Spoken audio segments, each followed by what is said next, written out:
ఇక AP CM Chandrababu Naidu Kuppam నియోజకవర్గంలో పర్యటిస్తున్నారు. ద్రవిడ వర్సిటీలో స్వర్ణ కుప్పం విజన్ 2029 డాక్యుమెంట్ ను ఆవిష్కరించారు. సూర్యాఘర్ సోలార్ పైలట్ ప్రాజెక్ట్ ను ప్రారంభించారు. రాబోయే రోజుల్లో కుప్పం అభివృద్ధికి ప్రణాళికను రచిస్తామని చంద్రబాబు తెలిపారు. కుప్పం నియోజకవర్గానికి దేశానికే ఆదర్శంగా నిలుపుతామని చంద్రబాబు హామీ ఇచ్చారు.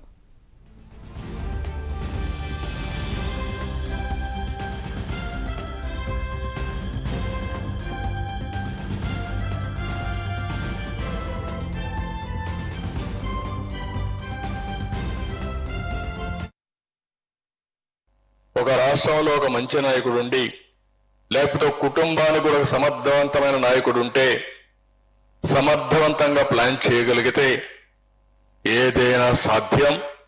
అది చేసి నిరూపించిన పార్టీ తెలుగుదేశం పార్టీ అని చెప్పి కూడా నేను మీకు తెలియజేస్తున్నా. ఈరోజు కుప్పానికి ఇచ్చింది విజన్ 2029. 2029కి ఏ విధంగా అభివృద్ధి చేస్తామో నిర్దిష్టమైనటువంటి టార్గెట్స్ పెట్టుకున్నాం.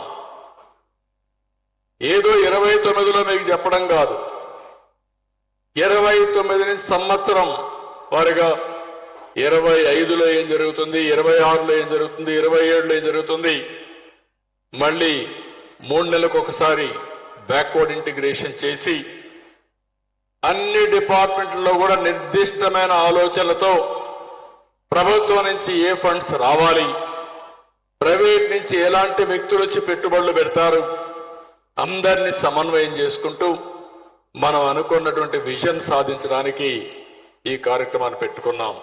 ఇప్పటికి తెలుగుదేశం పార్టీ పెట్టినప్పటి నుంచి వేరే జెండా చూడని నియోజకవర్గం కుప్పం నియోజకవర్గం అన్ని సార్లు గెలిపించారు.